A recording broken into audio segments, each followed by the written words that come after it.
Eh bien, bonjour à tous et bienvenue sur Bumpy Bricks. Aujourd'hui, nous allons faire la critique du set Lego Star Wars 75267, le coffret de bataille mandalorien, qui contient 102 pièces. Le prix d'origine est à 14,99 €. Il est recommandé pour les âges 6 et plus, et il était sorti en 2020. Et nous allons tout de suite passer à la chose la plus intéressante de ce set et un peu entre guillemets l'essentiel, c'est-à-dire les personnages de Mandalorian. Donc vous avez sous vos yeux le Mandalorien vert et le Mandalorien bleu. Il faut savoir qu'ils ne sont pas, ils ne viennent pas avec des noms dans les instructions, dans la boîte ou quoi. Ce sont des Mandaloriens sans nom. Peut-être que Star Wars leur a donné un nom, mais en tout cas Lego ne les a pas renseignés. Vous pouvez donc voir à votre gauche le Mandalorian vert avec une petite antenne sur son casque, un design avec du bleu turquoise et de l'argenté qui ressort, ainsi que donc le vert qui est un peu omniprésent, que ce soit du vert normal ou du dark green, du vert sombre juste ici. Ces autres couleurs donc sont le dark blue et un peu de dark sand, me semble-t-il aussi. Voilà, il a comme arme un stud shooter, dont on verra l'utilisation plus tard. Et à côté, vous avez donc le Mandalorian bleu qui reprend entre guillemets le design, voilà, avec ce même design de torse que le Mandalorian vert. Cette fois-ci, par contre, sur les jambes, on a des pièces d'armure qui recouvre ses cuisses et un peu ses genoux, avec un petit gris métallique argenté que vous pouvez voir en bas, et son casque lui est violet et bleu, ainsi que argenté comme un peu tous les Mandaloriens. Et on peut voir quand même une différence de visière entre les deux, où le Mandalorien bleu a plus une visière plate, et le Mandalorien vert a plus une visière comme les guerriers spartiates qui reviennent pour protéger un peu plus le nez en avant. Et le Mandalorian bleu a lui aussi un stud shooter en tant qu'arme. Dans leur dos, vous avez l'un des objets, je trouve, du set qui est le plus intéressant, qui sont les capes courtes sur les côtés. Donc le Mandalorian vert a une cape courte marron, et le Mandalorian bleu, lui, a une cape courte sand green. Donc non, même pas sand green, il me semble que c'est un autre vert que sand green. Ça doit être, c'est un dark sand green peut-être. Je sais pas, en tout cas c'est ce vert un peu kaki, très particulier, un peu militaire. Et ce sont des capes rêches, du coup, qui ne sont pas soft. Alors vous voyez qu'il y a de la résistance quand on les manipule, ce qui peut donc causer la cape de s'endommager très rapidement. En ce qui concerne le dos de ces deux Mandaloriens, donc nous avons la continuité de l'armure, hein, bien sûr, de la même couleur que le torse, avec vous voyez, des petits scratchs en argenté, qui représentent certainement des impacts de balles. Et vous voyez que pour ces deux personnages, pas de tête alternative, car tout simplement pas de tête. Lego a juste jugé bon de mettre des visages complètement noirs, qui sont souvent la récurrence chez tous les sets Star Wars, où il y a un casque qui recouvre l'ensemble de la tête. Pour les deux Mandaloriens suivants, vous avez ce que je vais appeler le Mandalorien marron à gauche et le Mandalorien gris à droite. Donc on retrouve les mêmes similarités que sur les deux autres, à savoir donc le torse avec l'armure, une sorte de petite gemme incrustée au milieu du torse. Je ne sais pas trop à quoi elle correspond, je suis désolé, mais qu'on retrouve en tout cas chez toutes les armures de Mandaloriens. Le Mandalorian marron est à prédominance donc de marron, d'orange, mais surtout de marron foncé en fait. Il y a quasiment que son torse qui est en marron et en gris, mais sinon c'est beaucoup plus du marron foncé, et son casque étant orange, un très beau orange avec encore une fois des reflets argentés et avec des petits détails là quand même, comme s'il avait pleuré. Vous voyez, avec la lumière vous arrivez à voir normalement. Comme si hein, l'armure s'était usagée à ce niveau-là. Donc des détails qui sont quand même très spécifiques, hein, je trouve, qui ont été très bien bossés par Lego. Et donc pour le Mandalorian gris, on retrouve ces mêmes détails sur son casque, avec voilà, des sortes d'usages, comme si ça avait été trempé dans l'huile, cette partie-là. Donc cette fois-ci aussi, la visière diffère entre les deux. Là, on a une visière plutôt plate et linéaire, et là, une visière plutôt de spartiate qui s'allonge vers le nez, au milieu. Le creusement des joues est bien fait et bien signifié par les couleurs, cette fois-ci, ce qui n'était un peu moins le cas des autres, je trouve quand même. Et le Mandalorian gris est à prédominance de Sand Blue, là pour le coup. Un peu d'orange, un peu de beige foncé aussi. On a beaucoup de couleurs chez lui quand même. Et on a aussi une antenne qui est fournie avec. Voilà, donc les deux viennent avec des stud shooters, hein, qui est l'arme principale de ce set. Pour leur dos, nous avons les capes courtes sur les côtés, encore une fois. Alors celle-ci est marron, si je ne m'abuse. J'ai cru au début qu'elle était marron foncé, mais je l'ai comparée à l'autre et je crois qu'en fait les deux sont de la même couleur. Donc pour le Mandalorian vert et pour le Mandalorian marron, vous avez des capes marron.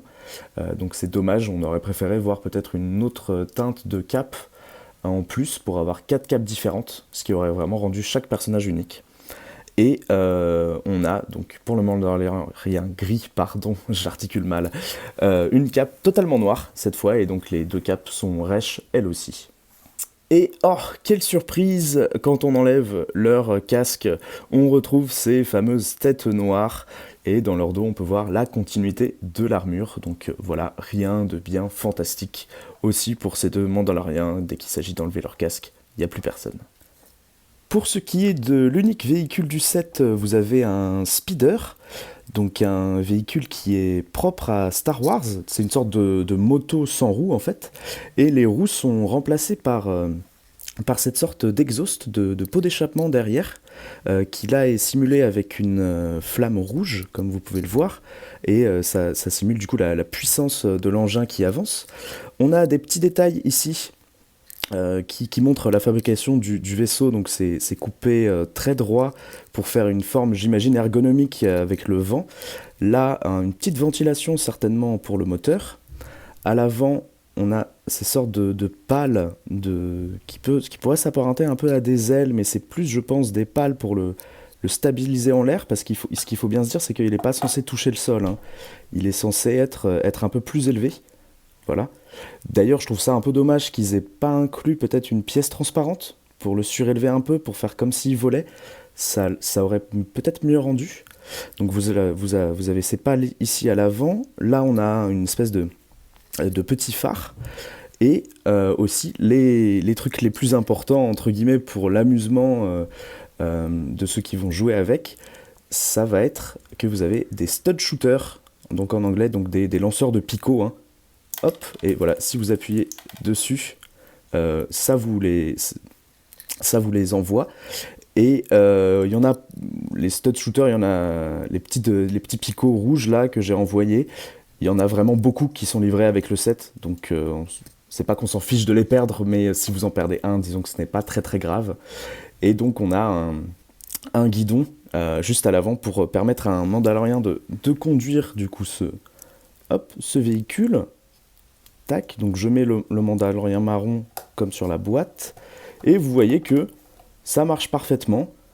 Il a le guidon en main, il n'y a pas de souci. Sa petite cape ici, bon, elle est un peu gênée malheureusement, donc je vous déconseille de le laisser trop longtemps parce que sinon la cape peut se déformer, vu que c'est une cape rêche. Et vous voyez par contre que le pauvre Mandalorien, il va pas réussir à tirer son stud shooter cette fois-ci parce qu'en fait c'est trop haut. Donc ce que je vous conseille, c'est d'enlever le stud shooter et de prendre le guidon à deux mains pour le Mandalorien. Voilà, voilà. Ensuite, pour la construction un peu de base atmosphérique, de planète, un peu ce que vous voulez, ça va être une base cette fois de pierre que vous avez sous les yeux avec peut-être un amas de bois. Je sais pas trop comment le qualifier, peut-être que c'est de la terre, peut-être que c'est du bois. Toujours est-il qu'en tout cas, voilà, c'est fait pour simuler une formation rocailleuse. Et vous voyez le petit picot de disponible ici est fait pour mettre donc un stud shooter, juste là, donc qui agit un peu comme une base pour un Mandalorien qu'on pourrait mettre du coup juste ici debout, qui se met pour opérer le stud shooter derrière et qui est entre guillemets un peu à l'abri derrière les débris. Mais par contre, ce que je ne comprends pas pour cette construction, c'est que vous voyez, hop, ici, on a juste un petit clip, mais qui ne sert à rien en fait. C'est-à-dire qu'il n'est rattaché à absolument rien du tout. Il nous conseille pas, il n'y a pas d'outil à mettre en fait. Donc je ne comprends pas très bien ce qu'il va faire là. Et c'est un peu la seule chose obsolète du set. À part ça, tout va bien. C'est une base très simple avec vraiment un minimum de pièces. En ce qui concerne les instructions, rien de bien spécial, hein, un peu comme d'habitude, j'ai envie de vous dire. Des petites publicités à l'arrière, voilà, pour notamment Skywalker Saga, le jeu vidéo, et d'autres sets. Mais voilà, à part ça, y a rien. Voilà, grossièrement, il n'y a rien. Pour la boîte, cette fois-ci, donc on a un design avec un design un peu voilà, Star Wars Disney, donc avec le petit logo Disney en haut. On a Dark Vador Lego, la nouvelle version, enfin la nouvelle version qui maintenant date un peu d'ailleurs. Et bah, ce qu'on veut principalement, c'est-à-dire les figurines qui sont bien mises en avant devant ce set. Et à l'arrière, voilà, vous avez les place features, d'autres angles pour les constructions, et donc l'échelle du personnage. Et voilà, c'est tout. Rien de bien spécial pour la boîte. Le design blanc, qu'est-ce qu'on en pense? Je n'ai pas trop d'avis sur la question. C'est une boîte Star Wars qui marche, qui est reconnaissable. C'est simple et efficace. Voici venue l'heure de la conclusion, mes amis. Et juste avant cette conclusion, quand même, je tenais à vous montrer donc les pièces supplémentaires qui sont fournies avec ce set. Et vous avez notamment, donc voilà, hormis les petits picots pour les stud shooters, les antennes qu'on a déjà vues et les petites pièces de remplacement qu'on risque de perdre, je tenais quand même à vous montrer les visières qu'on n'avait pas vues dans ce set et qu'aucun des Mandaloriens ne possède et qu'on peut clipser donc comme ça à la manière d'une visière Lego classique, ce qui permet d'avoir donc un rallongement du casque. Pour les Mandaloriens, vous pouvez donc les équiper comme vous le souhaitez. Voilà, c'est censé être mis comme ça normalement, mais vous pouvez bien sûr le mettre comme vous voulez, le mettre en arrière, enfin, tous les trucs sont possibles, tous les designs sont possibles, hein, n'oubliez pas que vous avez affaire à Lego, et qu'avec Lego tout est possible. Donc faites comme vous le souhaitez, ça rajoute vraiment un look de supériorité, j'ai envie de dire, aux Mandaloriens, et de sérieux aussi, hein, ils ont l'air beaucoup plus méchants, entre guillemets, et entreprenants. Voilà, donc je tenais quand même à vous montrer ça juste avant la conclusion parce que je trouve que cette inclusion est la bienvenue. Et merci Lego d'avoir pensé à ça. Et ensuite, en ce qui concerne ma conclusion sur ce set, alors, quoi penser? En vrai, moi je le trouve plutôt très bien parce qu'on a 4 figurines uniques, exclusives, avec des couleurs qu'on a vues rarement. Hein, surtout dans Star Wars, un vert comme ça, une espèce de bleu turquoise, un peu azur, avec des touches de violet, on a rarement vu ça. Bon, marron, gris, c'est sûr qu'on les a plus vus, hein, ces teintes de couleurs. Je trouve que vraiment ils se sont donnés pour ce set, pour le design des personnages, pour les tout petits détails des scratchs, des tirs d'armes de Mandalorian, le fait qu'il y ait des détails en doré, en argenté, qui ressortent vraiment, qui permettent d'avoir des beaux reflets. Franchement, moi je trouve que c'est du bon boulot. Après, en ce qui concerne le prix ratio pièces, c'est vrai qu'on est quand même à 102 pièces pour 14,99 euros. Et que donc c'est entre guillemets un mauvais rapport qualité-prix, mais il ne faut pas oublier que c'est Star Wars, qu'il faut qu'ils payent la licence, qu'on a 4 figurines qui sont uniques. Donc pour moi, 15 euros, c'est un... Bon, parce que c'est 14,99, mais en vrai c'est 15 euros. Pour moi, 15 euros, c'est un prix respectable pour ce qu'on obtient. 4 figures, si on la met à 3-4 euros, on monte dans les 12-16 déjà. Ça veut dire qu'on a quasiment toutes les autres pièces gratuites en fait. Ce qui fait que pour moi, c'est banco en fait. Hein. Moi vraiment, c'est presque du 5 sur 5. Hein. C'est vraiment, on est à 4,5, 5 sur 5 pour ce set. Je vais pas vous le cacher, il est très très bien. Bon alors moi j'ai réussi à le choper en solde en plus dans un magasin, c'était le dernier set, le dernier exemplaire du magasin, donc je vais vraiment pas m'en plaindre. Je vous conseille de l'acheter si vous ne l'avez pas acheté, si vous souhaitez avoir des figurines uniques. Si vous n'êtes pas fan de Star Wars, vous pouvez créer des figurines médiévales fantastiques avec, il n'y a aucun souci avec les casques, les capes, etc. Les torses, par contre, je pense pas que vous pourrez en faire grand chose. Mais voilà, c'est un set qui regorge d'idées que j'aime beaucoup. C'est un bon deal, je trouve, mais c'est souvent le cas d'ailleurs avec les packs de figurines Star Wars. Hein. Vous obtenez toujours 4 personnages, c'est très utile pour faire des armées et tout. Et là, les personnages sont tellement uniques que, d'accord, ça change un peu, mais on est sur quelque chose d'autre qui est toujours un bon deal. Donc moi je trouve que c'est une bonne affaire. Je lui donnerais la note de 4,5 voire 5. Hein. Je pense que peut-être donner l'un de mes premiers 5. Je me rappelle plus si dans une vidéo précédente j'en avais donné un 5 sur 5. Mais pour moi c'est un 5 sur 5 en fait. Hein. Il n'y a pas trop à parler, à débattre ou quoi. Dites-moi dans les commentaires si vous êtes d'accord avec moi. Alors après, il faut savoir que, évidemment, l'aspect chiant de ça, c'est que, vu que c'est un set qui date de 2020, vous avez le prix qui augmente ou qui baisse en fonction de si les gens veulent ce set ou non. Et en ce qui concerne ce set, il faut savoir que maintenant, en usagé, il est à peu près à 11 euros, mais usagé, souvent, ça veut dire vous n'aurez pas toutes les pièces. Et 9 scellés. Alors la bonne nouvelle, c'est qu'il y a sur Brinklink, il y en a qui le proposent en 9 scellés, en tout cas à l'heure où je tourne cette vidéo, donc en 2023, vers, je sais pas quand est-ce que je vais la poster, mais peut-être vers mars-avril, il y en a qui le proposent toujours à 15 euros. Donc le prix d'achat, ce qui est une bonne affaire. Et évidemment, vous imaginez bien que vu que c'est un set Star Wars, 15 euros, on va pas s'arrêter là, hein, on va aller chercher bien sûr dans les 90 euros. Donc le prix de revente 9 scellés se joue entre 15 et 90 euros. Bon après j'ai trouvé un fou qui le vendait à 150, mais ça je pense pas que quelqu'un va lui acheter. Mais donc voilà, c'est un set en tout cas qui, il faut se dire, alors même si j'aime pas les gens qui font de la spéculation, c'est un très bon set pour spéculer en fait, parce que je pense pas qu'on aura jamais le retour de ces figurines.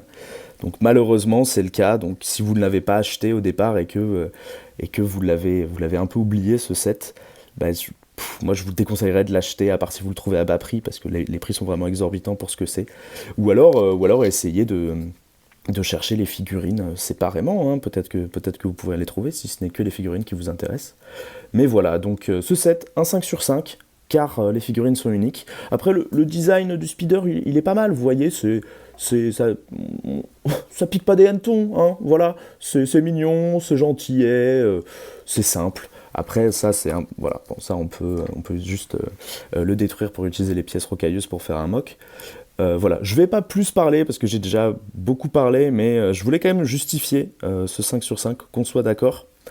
Et je pense qu'on va se laisser là. Je vous souhaite du coup une bonne après-midi, une bonne soirée, une bonne nuit.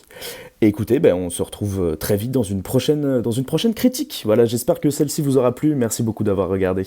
Allez, ciao ciao.